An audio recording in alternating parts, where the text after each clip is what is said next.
Bienvenue sur Why Not in Africa, la chaîne panafricaine qui parle d'économie, de finances, de géopolitique vue sous un prisme africain.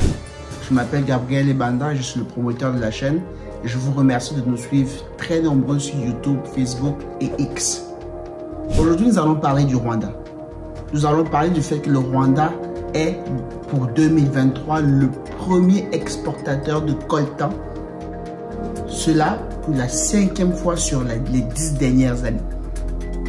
Alors, pour ceux qui ne savent pas c'est quoi le coltan, nous allons voir c'est quoi le coltan, comment est-ce que le Rwanda s'est hissé à la tête des exportateurs de coltan sur la planète et comment est-ce que le Rwanda influence ce marché si prometteur et si important pour les semi-conducteurs. Why Not in Africa avec l'analyse pour vous.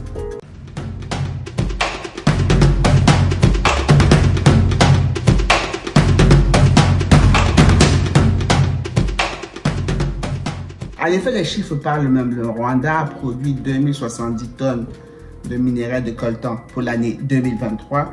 Quant à la RDC, qui est considérée comme l'un des plus gros producteurs de coltan sur la planète aussi, ils en ont produit à peu près 1900 tonnes. En effet, le Rwanda est devenu donc le premier exportateur de coltan pour 2023. Ce qui fait que le Rwanda est devenu premier exportateur pour la 5e fois en 10 ans depuis 2014. Le coltan est un minerai très important parce qu'à partir du coltan, on peut produire des sous-produits tels que le tantal, mais aussi le nobium qui permet de faire des super aimants, qui est très important dans la technologie de l'éolienne aussi, et le tantal, ainsi que même le coltan, même qui est très important dans la microélectronique, dans la construction des chips, la fameuse guerre que livrent la Chine et les États-Unis pour le contrôle du marché des semi-conducteurs et de la microtechnologie. Donc le coltan est ultra important, il fait donc partie d'une des terres rares les plus prisées. Alors, sachez que le Rwanda, selon plusieurs sources, est à la tête de ce marché depuis quelques années. Les chiffres qui ont été compilés depuis 2014 montrent que le Rwanda a atteint le top pour 5 années sur les 10 dernières années et les autres 5 années ont hissé au top la RDC. Selon plusieurs sources de l'ONU, plusieurs enquêtes menées par plusieurs organismes indépendants, nous assistons à une ressource qui est exploitée à travers, en majorité entre le nord et le sud Kivu, la région de Goma ou la région de Bukavu, et qui par la suite suit le chemin soit légal, soit des groupes armés, et ensuite est acheté par des négociants qui, eux, reversent le minerai dans les pays comme l'Ouganda, le Rwanda et le Burundi, et par la suite sont exportés vers les pays acheteurs tels que la Chine, tels que les États-Unis, l'Union européenne et j'en passe, ainsi que la Corée du Sud et le Japon. Comment est-ce que le Rwanda a pu se hisser sur la première marche du podium concernant ce minerai qu'on appelle le coltan? Y a-t-il des mines de coltan au Rwanda? Nous avons fait l'investigation.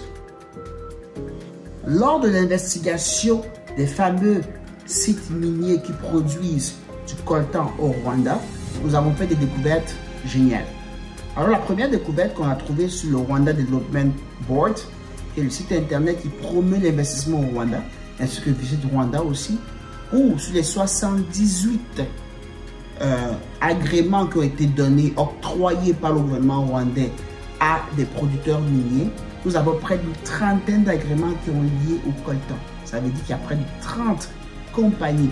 Selon le Rwanda Development Board, le site internet, vous pouvez le voir tout le monde, sur l'onglet Mining, il y a une trentaine de compagnies qui ont sous-produit dans leurs mines des exploitations qui leur ont été données du coltan. Ça veut dire que du coltan existe au Rwanda. Mais fouillons un peu plus. Sur cette trentaine de compagnies qui ont des contrats de coltan dans les mines au Rwanda, nous avons essayé de fouiller sur une dizaine d'entre elles. La plupart de ces sites miniers sont encore sous des niveaux de recherche. En fait, ce sont des sites prometteurs où on a peut-être retrouvé un filon de matériaux qui sont intéressants, mais où l'exploitation proprement dite n'est pas encore faite. Et selon plusieurs sites aussi que j'ai trouvés à travers Internet, à travers les ressources et les redécoupages que j'ai faits, le Rwanda est effectivement une terre prometteuse pour le coltan, mais n'est pas un producteur avéré. Donc, ce qui est factuel, le Rwanda ne produit pas réellement du coltan pour être un concurrent réel du Congo RDC. jusqu'à produire 2070 tonnes pour l'année 2023. Cela est purement factuel. Je vous invite vous-même à aller faire la recherche. Rwanda Development Board. Mais allons plus loin. Il existe un autre mécanisme qui nous permet de découvrir si le Rwanda est effectivement un exportateur net par la production de ses mines à elle-même du coltan sortant de son sous-sol. En effet, depuis quelques années, à peu près une dizaine d'années actuellement, on a une initiative mondiale qui permet de mettre de la transparence dans le domaine de l'extraction minière. L'initiative s'appelle ITIE. C'est l'initiative de transparence des industries extractives. En effet, cet organisme permet à chaque pays de produire des rapports concernant la gestion des sites miniers sur son territoire. D'ailleurs, le Cameroun a été suspendu pendant une certaine période vu que le Cameroun ne produisait pas des rapports concluants sur l'initiative ITIE, que je rappelle, c'est Initiative de transparence des industries extractives. Alors, si vous allez sur le site de l'ITIE, vous allez voir clairement et net que chaque pays a un sous-site lié à ce site-là. Et effectivement, il y a une cinquantaine de pays qui ont signé des accords qui permettent de produire cette initiative de transparence. Et la RDC y figure. Vous allez voir dans les rapports de la RDC, effectivement, que le coltan fait partie des produits sur le sol de la RDC. Vous allez voir pour le Sénégal, l'Angola. Mais le Rwanda n'a pas été signataire de cet accord. Ça veut dire que les industries extractives au Rwanda ne sont pas d'une transparence assez avérée selon les ITIE.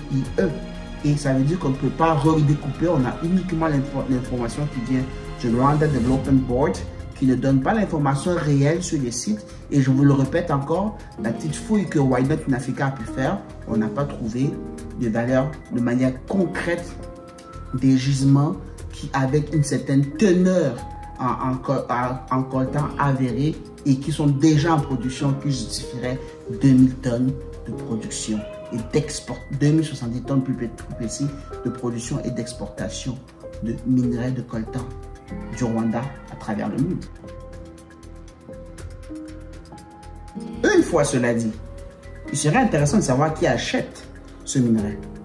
En effet, selon les recherches effectuées par Why Not in Africa, nous avons des pays tels que la Chine, les USA, les pays asiatiques très développés tels que la Corée et le Japon qui sont les principaux acheteurs. C'est pas difficile de connaître qui achète le coltan. En effet, il faut juste voir quel pays qui est le plus industrialisé qui permet de pouvoir développer un marché de semi-conducteurs assez avéré. Ces pays ont forcément besoin de coltan de par ses propriétés dans le domaine de la microélectronique. Ces pays ont forcément des rapports qui peuvent nous dire d'où vient la provenance de ce coltan. Il est très clair que le coltan n'est pas la même initiative que l'industrie extractive du diamantaire qui a créé le processus de Kimberley pour justement mettre une transparence plus accrue dans ce domaine, car nous tous nous connaissons l'histoire des diamants de sang, Lord Diamond. Alors c'est très évidemment qu'il faut savoir exactement d'où provient une telle production industrielle du Rwanda, et ces pays qui achètent ces minerais-là sont des pays qui ont une certaine responsabilité sur le trafic de coltan ainsi que de cobalt dont la RDC regorge de 90% des ressources. Ainsi, en conclusion, on peut très bien dire que le Rwanda effectue des performances mémorables quant à son exportation de 2070 tonnes de coltan à travers le monde pour l'année 2023 qui le hisse à la première marche du podium. Mais il faudrait se poser de vraies questions pour savoir d'où sort ce coltan. Alors, ce Why Not in Africa ne saurait s'avancer selon on ne maîtrise pas. Tout ce qu'on peut dire, c'est que l'un des voisins du Rwanda, qui est la RDC, est un très grand producteur, lui avéré de par ses productions, de par les chiffres qui sortent même des ministères afférents en RDC, est un très grand producteur de coltan. Et nous l'avons aussi vu à travers l'initiative de la transparence des industries extractives que la RDC produit bel et bien beaucoup de coltan. Et que les deux régions les plus riches en coltan en RDC sont bien sûr frontalières du Rwanda. Il s'agit bien du Nord Kivu et du Sud Kivu. Et nul ne saurait ignorer que ces deux régions sont deux régions qui sont en proie à des rébellions depuis près d'une vingtaine d'années, depuis 1994 bien évidemment. Mais plus accru actuellement avec la rébellion du M23 dont le gouvernement de Kinshasa accuse être supporté par le gouvernement rwandais. Actuellement, la région de Rutshuru est un peu désarçonnée par cette rébellion qui fait des milliers de morts dans la région du Nord et du Sud Kivu, dont les capitales sont Goma et Bukavu. Merci de nous avoir écoutés sur Why Not in Africa. Merci pour tout et surtout, restez zen. Merci.